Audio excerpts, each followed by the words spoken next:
오늘 말씀을 가지고 책망 그리고 담대함과 기쁨, 책망과 그리고 담대함과 기쁨이란 말씀으로 말씀을 은혜를 나누려고 합니다. 지난 시간에 형제 사랑에 대해서 말씀드렸죠.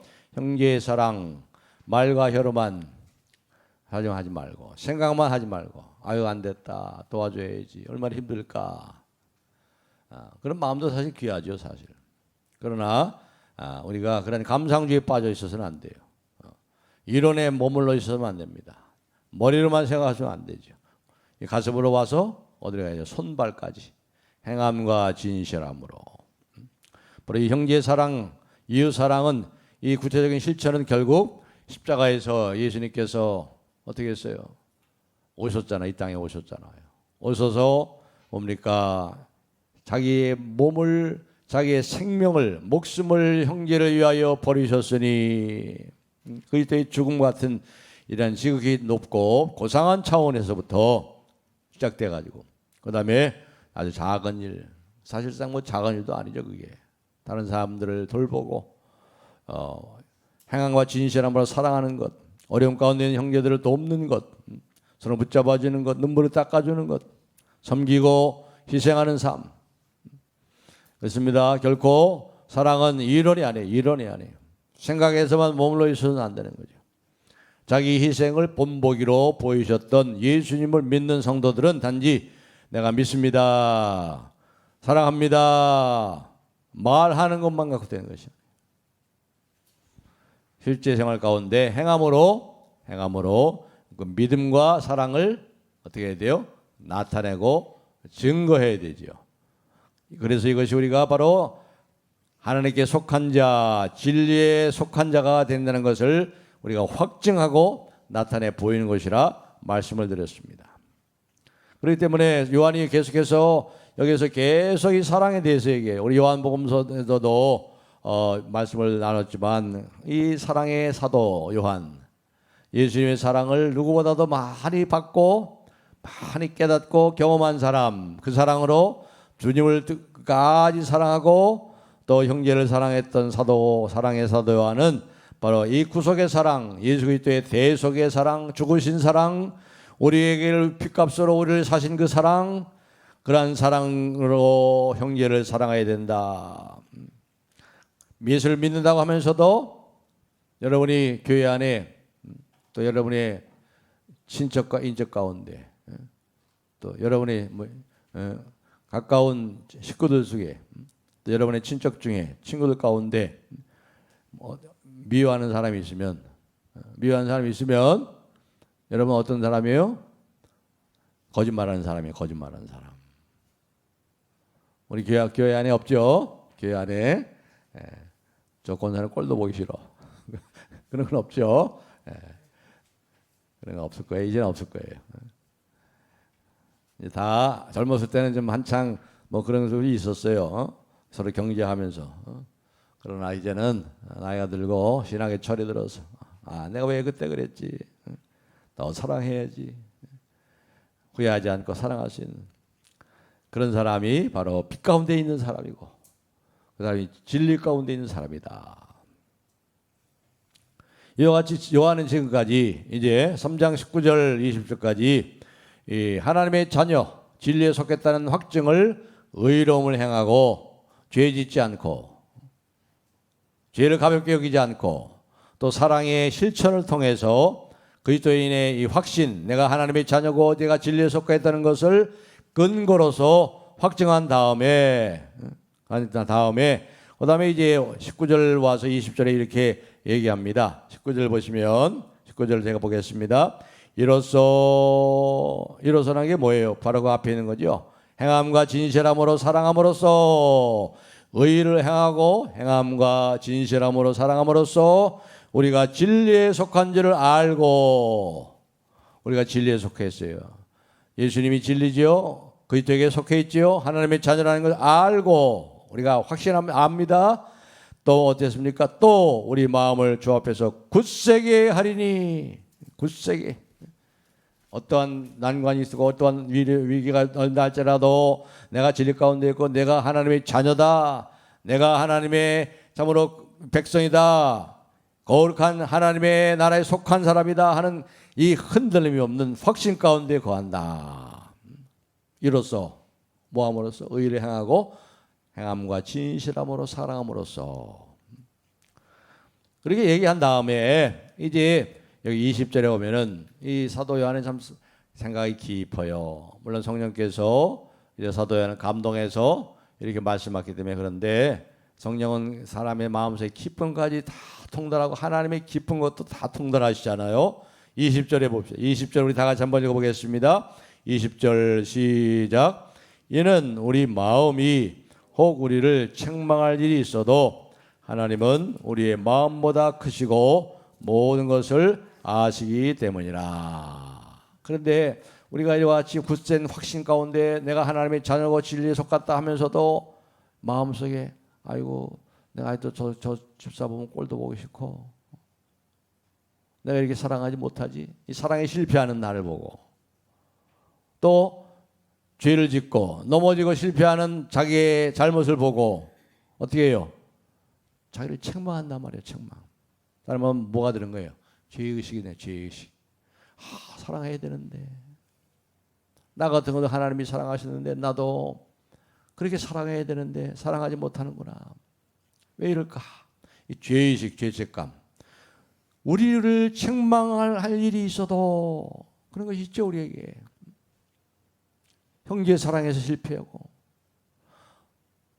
하나님을 사랑하는 일에 실패해서 하나님보다 더 사랑하는 것들을 놓지 못하고 마음의 우상들을 여전히 가지고 있는 그래서 이 죄의식과 죄책이 들 때 그럴 때 이런 확신을 잃어버린단 말이죠. 흔들리게 되는 거죠. 이러한 여러 가지 죄의식은 여러 가지 요인 때문에 이러한 죄의식과 죄책감이 우리에게 일어납니다. 자, 그렇다면 이 죄의식과 죄책감, 자기를 책망하는 일, 자기를 책망할 일이 있어도 하니까 그 다음에 나오는 문장은 어떤 것이 나올까요? 있어도 우리에게 소망을 주고 위로가 주는 말씀이 나오죠. 그렇죠? 있어도 우리는 죄책감이 들고 우리는 마음에 죄의식이 생겨요. 우리 마음속에서 스스로를 책망합니다. 신앙의 양심이. 왜 이렇게 사랑하지 못하지? 왜 하나님보다 또 아직도 그것을 사랑하고 우상을 놓지 못하고 있지? 이러한 죄책감과 의심에 들 때마다 이걸 해결할 수 있는 것이 있다 말이 한 가지가 있다는 거죠. 한 가지. 그게 뭐예요? 하나님은 우리 마음보다 크시고 모든 것을 아시기 때문이라. 딱 한 가지. 우리를 굳세게 안심시킬 수 있는 이런 죄의식이고 죄책감이 들 때요. 사단 많이 우리를 공격해요. 이걸 공격해요. 이러한 기회를 딱 보잡겠다가 공격해. 그러면서 우리를 넘어뜨려 그래. 네가 뭐 진리를 돕겠다고? 네가 하나님의 자녀라고? 네가 뭐 목사고 장로야? 네가 집사야? 하면서 우리를 공격한단 말이죠. 그때 우리가 굳세게 할 수 있는 방법이 뭐냐? 우리를 안심시키고 굳세게 할 수 있는 것 한 가지. 바로 하나님은 우리 마음보다 크시고 모든 것을 아신다. 다시 말하면 어떻다는 거예요, 그분은? 하나님은 우리 연약함을 다 아신다는 거예요. 우리 연약함을 동정해 주신다. 그렇기 때문에 다 용서해 주시고 우리를 이해해 주시고 우리를 보호해 주시는 하나님이 계신데 그 하나님은 우리 마음보다 더 크다. 그래서 우리가 고민하고 애통하고 그것 때문에 괴로워하는 죄책감에 빠져서 헤어나지 못하는 우리들을 불쌍히시고 이해하시고 우리의 연약함을 아시기에 우리의 마음의 소원이 어떠한지를 다 아시기에 모든 걸 아시는 주님이 우리를 지키시고 붙들어 주신다. 하나님 우리의 마음보다 하나님은 더 크시다. 우리의 마음보다 하나님이 더 크죠. 그죠? 저는 어렸을 때 60년대 제가 국민학교 다닐 때 저희 집 앞에 마당이 조그만 마당이 있었어요. 마당이 있고 꽃밭이 있어요. 뭐 조그맣죠. 그리고 이제 우물이 있었는데 여기 이제 마당에 보면 여름이 되면요 뭐가 많이 기어다니죠. 개미들 개미들이 엄청나게 많이 해요. 여름에 그냥 그 더운데 또 뻘뻘이면서 이 개미들이요 이제 겨울을 준비하려고 양식들을 준비하려고 얼마나 개미들이 많이 왔다 가다는지. 그래서 제가 이 과자 먹던 과자를 갖다가 부숴가지고 이렇게 주니까 멈칫해 개미들이 멈칫해. 그러니까 제 생각 이게 뭐야? 이게 웬 떡이야? 이게 하늘에서 떨어졌나? 땅에서 솟았나? 멈칫하는 거예요, 얘들이. 그러더니 이렇게 되면서 봤더니 그때부터 신이 나가지고 말이죠. 막 그 과자를 막 그냥 물고 이제 그걸 굴수로 들어가더라고요. 여러분 그 개미가 그 과자를 제가 준 거 알아요? 몰라요. 알긴 뭘 알겠어요, 개미가. 그렇죠? 개미가 그걸 어떻게 알겠어? 이게 웬 떡이냐 이게. 그렇게 생각했겠죠. 그렇습니다. 인간과 하나님과 관계도 마찬가지예요. 마찬가지. 인간이 하나님을 알려고 해도 개미가 인간을 제대로 알지 못하는 것처럼 인간이 하나님을 알려고 해도 다 몰라요. 하나님 우리 마음보다 크시기 때문이라. 크시기 때문이라. 하나님은 사람보다 크시고 우리 마음보다 크십니다. 그렇기 때문에 우리가 하나님을 어느 정도 알 수 있어요? 하나님은 우리에게 알려주시는 만큼만 알아요. 알려주신다는 것을 두 글자로 바꾸면 뭐죠? 계시하신단 말이에요. 계시. 특별 계시. 특별한 계시의 말씀을 통해서 하나님이 우리에게 알려주시는 만큼만 알 수 있다는 거예요. 그런데 하나님은 그렇지 않죠. 하나님은 모든 것을 알고 계십니다.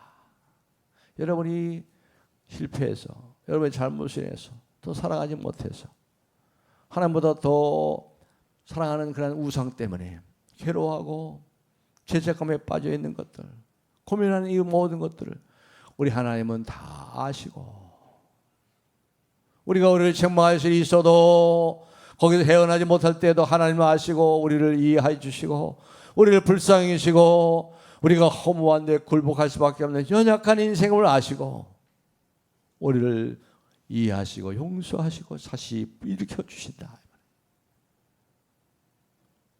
하나님 참 좋으신 분이죠. 하나님 너무 좋으신 분. 창조주 하나님은 이 세상보다 커요. 창조주 하나님이 자기가 창조한 이 우주보다, 이 우주가 얼마나 커요? 상상할 수 없죠. 근데 우주도 하나님 앞에서는 큰 다라이에 물 한 방울처럼 여기 내 물 한 방울. 하나님 그리 끝이에요.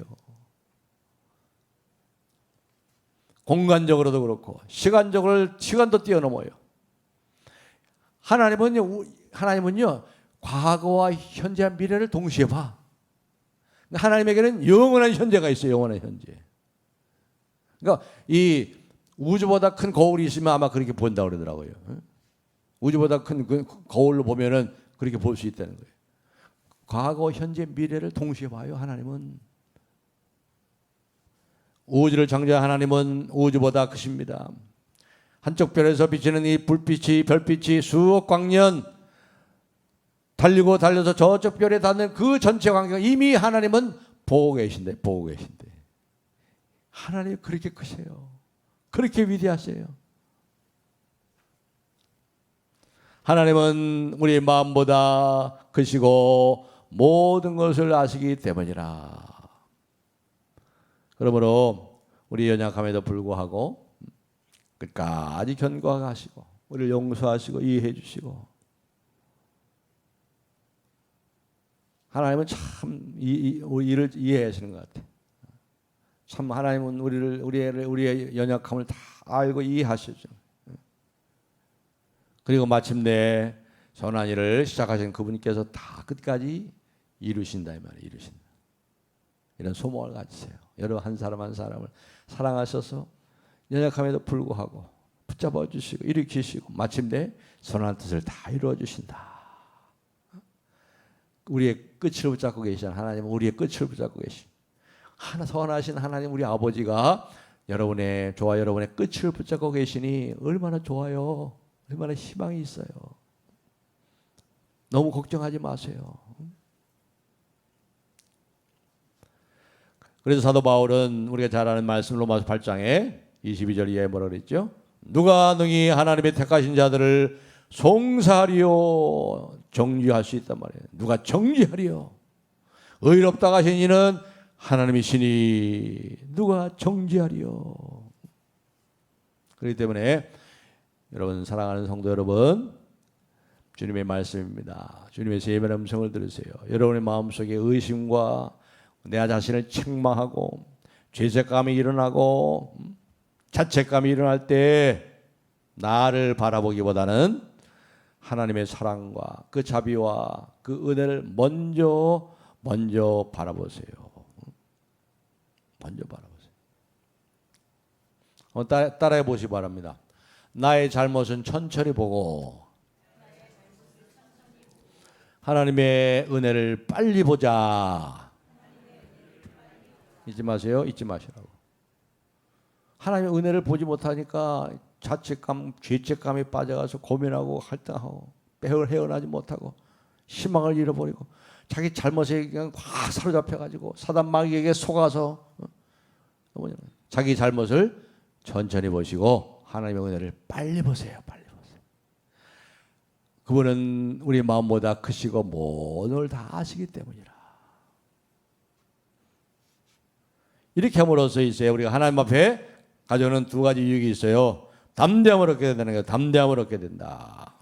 거기 보시면 21절, 사랑하는 자들아, 만약 우리 마음이 우리를 책망할 것이 없으면 하나님 앞에서 담대함을 얻고, 두 번째 22절 다 같이 읽겠습니다. 22절 시작. 무엇이든지 구하는 바를 그에게서 받나니 이는 우리가 그의 계명을 지키고 그 앞에서 기뻐하시는 것을 행함이라. 두 가지 이제 나옵니다. 이제 그런 책망에서 벗어나지요. 이제 그렇게 되면 어떻게 됩니까? 우리가 담대함을 얻죠. 담대함을 얻고, 그 다음에 우리가 구하는 모든 기도가 응답되는 큰 기쁨이, 확신이 있다는 거죠. 이 두 가지는 계속 나오는 거예요. 그러니까 우리 마음의 이 책망에서부터 자유롭게 되고 해방되고 할 때 우리 마음이 뭘 얻어요? 담대함이죠. 담대함이 생기죠. 하나님께 나가는 이 담대함이라는 말은 하나님께 나아가는 담대함이에요. 우리가 죄책감을 갖고 이 자기를 책망할 일이 생기고 뭔가 자책감이 있으면 하나님 앞에 나가기가 쭈뼛쭈뼛하잖아요. 기도도 잘 안 되죠. 쭈뼛쭈뼛하고 하나님 앞에 기도도 잘 못해. 그렇죠? 그런데 우리가 이렇게 이런 하나님을 알고 우리의 마음속에 이러한 모든 자기를 책망하는 것부터 자유케 되고 우리에게 책망할 것이 없으니 확신 가운데 있으면 우리가 쭈뼛쭈뼛하는 것이 어떻게 돼요? 다 사라지고 하나님 앞을 향해서 담대하게 나가야 된다. 마음에 스스로 책망을 받지 않는 사람은 하나님께 자유로이 나가서, 하나님께 나가는 게 뭐예요? 하나님께 나가서 뭐해요? 우리의 모든 사정을 다 토로하죠. 토해내고 기도할 수 있는 담대함을 얻게 된다는 거죠. 담대함. 특별히 하나님께 나가는 담대함을 때는 기도의 담대함을 얻는 거예요. 진실로 스스로 자기가 자신의 양심에, 신앙 양심에 비추어서 거리낌이나 책망할 거리가 없을 때 갈 수 있는 마음의 태도가 담대함이죠. 담대함. 그러니까 하나님 앞에 담대함을 얻으면 다른 모든 사람들 앞에서, 세상 앞에서는 두려움이 없는, 거리낌이 없는 담대함을 우리가 유지할 수 있는 거예요. 의인은 사자와 같이 담대하다고 그랬어요. 그런데 오늘 요즘 세상에 보면은 참 담대해서는 안 될 사람들이 담대한 거 많이 보죠. 죄가, 명백한 죄가 있음에도 불구하고 말이죠, 눈빛 하나 흔들리지 않아. 표정 하나 바뀌지 않아. 철면피 같은 그 죄를 감추려고 하는 그런 공직자들 말이에요. 모르세를 일관하고 전면으로 다 부인하는 그런 사람이, 그런 사람은 뭐라 그래요? 그런 담대한 사람이라고 안 그래요? 그런 사람은 어떤 사람이라고 그래요? 뻔뻔한 사람이지. 그 사람 뻔뻔한 사람. 그건 뻔뻔함이지 담대함이 아니에요. 세상이 다 알고 하나님이 아시는데, 그렇기 때문에 우리가 먼저 하나님 앞에 엎드려서 그분의 빛 가운데 의로운 하나님과 사귐이 있으면 하나님께 담대히 나갈 수 있습니다.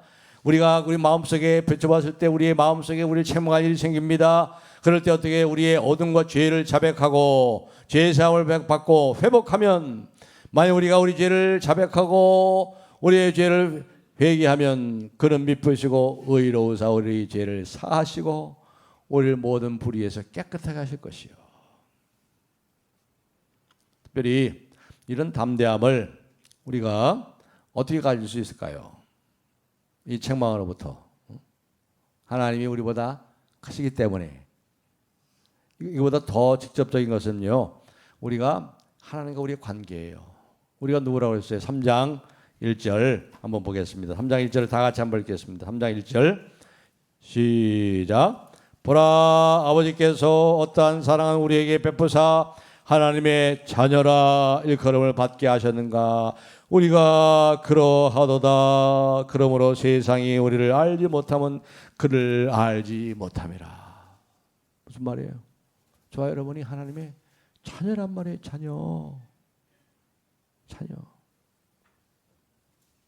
여러분이 자녀를 키워봐서 알죠?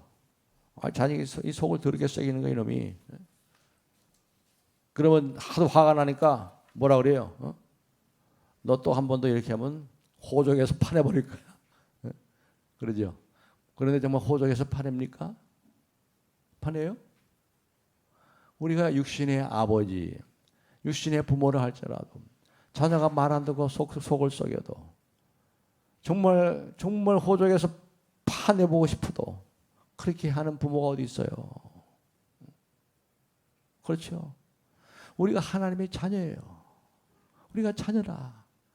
육신의 부모에게 그런 마음을 주신 하나님 아버지께서 우리가 혹 책망할 일이 있고 우리가 죄책감이 있다 할지라도 하나님 앞에서 분명히 모든 아시는 하나님 앞에 그 모든 더러운 것이 다 드러난다 할지라도 너는 내 생명책에서 지워버릴 거야. 이렇게 하겠어요, 하나님이? 우리가 하나님의 자녀예요, 하나님의 자녀. 이것이 자신감의 기초에 우리의 담대함의 가장 근본이 되는 거예요. 저와 여러분은 하나님의 핏값으로 사셔서 성령으로 하나님의 양자 되셔서 입양하신 하나님의 자녀예요, 하나님의 자녀. 여러분이 하나님의 목숨을 값을 치고 하나님의 자녀로 이 사실이 우리를 이 죄책감으로부터 우리를 책망하는 것으로부터 우리를 자유할 뿐만 아니라 우리에게 이 자신감과 담대함을 준다면 담대함. 그래서 루터도 사단 마귀가 공격할 때마다 네가 그래가지고 무슨 계획을 일으켜? 네가 그렇게 죄를 짓거든. 그때마다 항상 사단 마귀에게 했던 말이 뭐예요? 나는 적어도 세례 받았다. 나는 죄 사함 받고 하나님의 자녀가 됐다. 그거 아닙니까? 이게 놀라운 선포죠. 이렇게 되면 이제 마지막으로 따라하는 게 뭐냐? 마지막으로 따라오는 게 바로 여기 이제 놀라운 이 축복이, 기쁨의 축복이 나옵니다. 자, 여기 보세요. 22절, 21절 우리가 말씀드린 담대함을 얻죠. 담대함을 얻을 뿐만 아니라 22절, 23절 다 같이 읽겠습니다. 시작. 무엇이든지 구하는 바를 그에게서 받나니 이는 우리가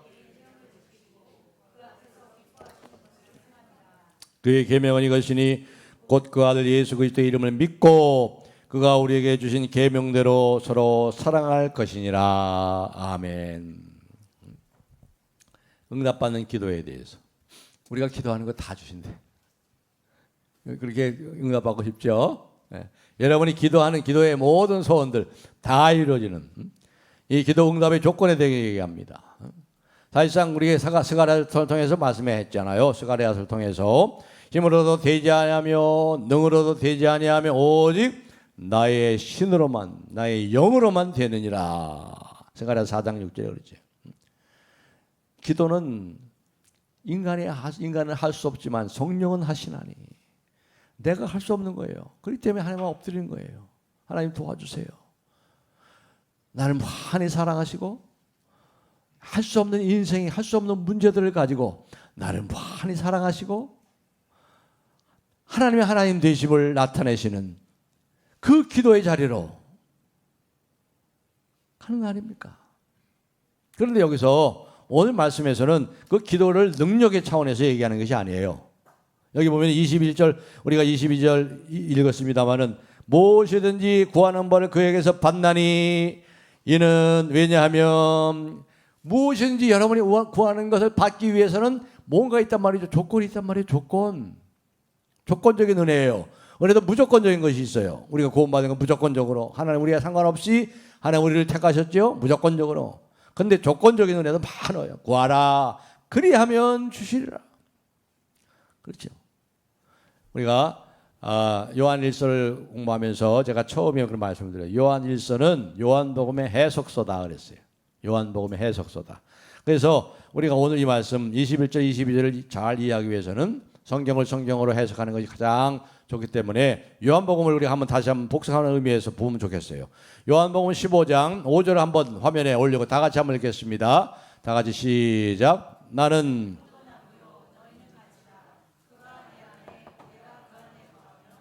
사람이 열매를 많이 맺나니 나를 떠나서는 내가 아무것도 할 수 없습니다. 예. 나는 포도나무요, 너는 가지라. 포도나무와 가지. 감람산 강화 예수님께 십자가에 달리기 전에 제자들과 최후의 만찬을 하시면서 마지막 하신 말씀이죠. 15장 7절 한번 올려주시기 바랍니다. 다 같이 읽겠습니다. 시작. 너희가 내 안에 거하고 무엇이든지 원하는 대로 구하라. 그리하면 주시라. 이리라. 무엇이 원하는 대로 기도하래요. 그러면 다 주신대. 무엇이 원하는 대로 구하래. 근데 뭐예요? 내 말이 너 안에 거하고 너희가 내 안에 거하면. 자, 그렇기 때문에 15장 아까 말했던 5절하고 7절을 이렇게 같이 고쳐서 풀어서 쓰면 이렇게 쓸 수 있어요. 사람이 열매를 많이 맺으면 무엇이든지 원하는 대로 구하라. 그리하면 이루리라. 그렇죠? 하나 틀림없죠? 사람이 열매를 많이 맺으면 무엇이니 원하는 대로 구하라. 그리하면 이루리라.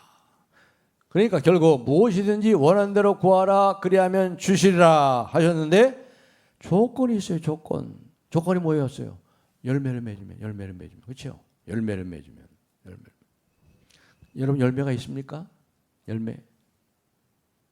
열매를 맺어야 여러분이 구하는 것을 다 주신다고 그러는데 뭘 구하든지 다 주신대요. 분명히 열매가 있냐 이 말이죠. 중요한 건 열매가 있어야죠. 열매가 없는데 어떻게 기도에 응답을 해 주시겠어요? 자, 그러면 여기 열매를 맺는다는 말이 뭘까요? 열매를 맺는다는 말. 단지 무엇인지 우리가 구하는 대로 기도 응답받기 위해서 열매를 맺는 것입니까? 아니죠. 아니에요. 기도 응답받기 위해서 열매 맺는 거 아니에요. 자, 거기 이제 16절, 15장 16절 다시 올려주시죠. 다 같이 읽겠습니다. 시작. 너희가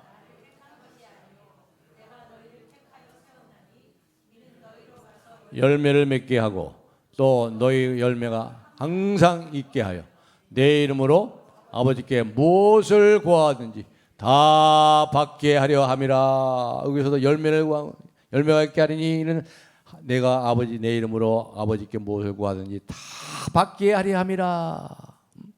열매를 맺게 하고 아버지께 무엇을 구하든지 다 받게 하려 함이라. 왜 하나님 우리를 택하셨다고 그래요? 열매 맺게 하시려고. 택하신 목적이 뭐예요? 열매를 많이 맺게 하시려고. 그리고 열매를 맺으면 따라오는 마지막 큰 기쁨의 축복이 있어요. 기도응답이 돼. 기도응답이 돼. 그러니까 중요한 건 열매를 맺고 있냐 안 해. 이게 중요하단 말이에요. 중요하다. 근데 열매에 대해서 많은 오해가 있어요. 열매하면 딱 떠오르는 게 뭐죠? 갈라디아 말씀이죠. 성령의 열매는 사랑과 희락과 화평과 자비와 양성과 충성과 온유와 절제. 이걸 딱 떠오르는데 여러분 요한복음에서 또 요한일서에서 그 열매는 그게 아니에요. 이 요한복음에는 딱 두 번의 열매가 나와요. 열매라는 단어가 딱 두 번밖에 안 나와요.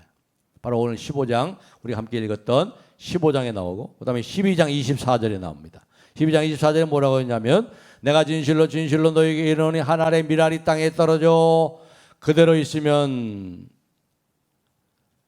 죽지 아니하면 한 알 그대로 있고 죽으면 어떻게 해요?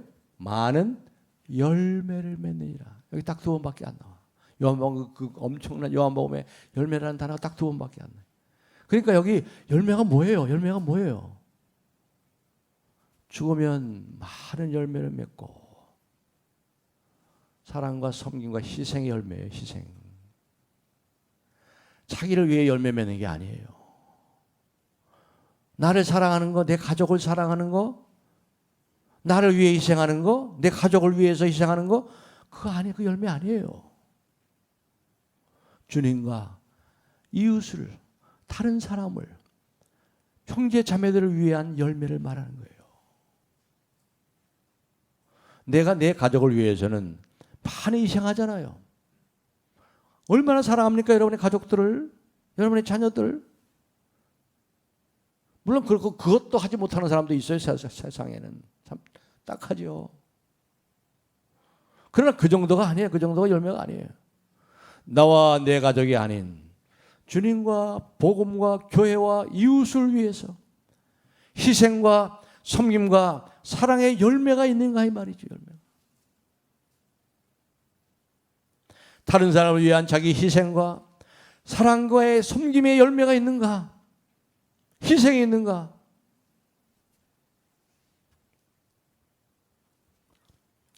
교회에서 좀 기분이 안 좋고 말이죠. 듣기 싫어하는 소리 자주 하는 사람들, 나한테 그렇게 또 하는 사람들에 대해서도 꾹 참고 그 사람을 사랑하며 축복하고 있습니까?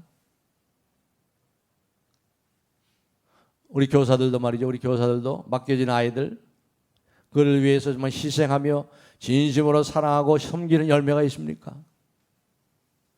목장에서 잘 모이도 않고 모이면 항상 문제를 일으키고 뺀질뺀질한 그런 말 안 듣는 은근히 속썩이는 그런 목원들을 끝까지 참아주고, 우리보다 더 마음이 크신 하나님 아버지가 나를 참아주시는 것처럼 그렇게 참아주시고 이해하고 사랑하고 축복하는 열매가 있습니까?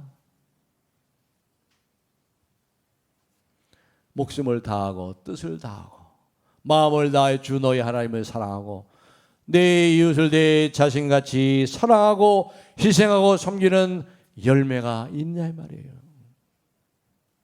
그렇다면 무엇인지 원하는 대로 다 구하라. 그리하면 주시리라. 열매가 없는데 결혼 배우자를 주세요. 좋은 직장을 주세요. 우리 사업 잘 되게 해주세요. 열매가 없는데 그 기도가 응답이 되겠어요?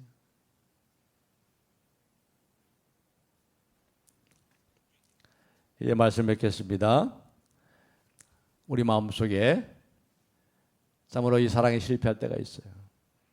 주님보다 더 사랑하는 것이 있고 또 넘어진 우리의 연약함 때문에 또 넘어질 때마다, 그래서 우리의 마음속에는 책망이 일어납니다. 죄책감이 일어납니다.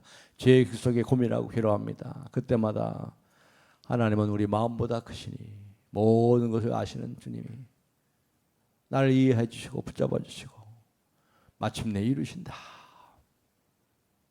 이런 확신 속에서 담대함을 회복하세요. 확신을 가지세요.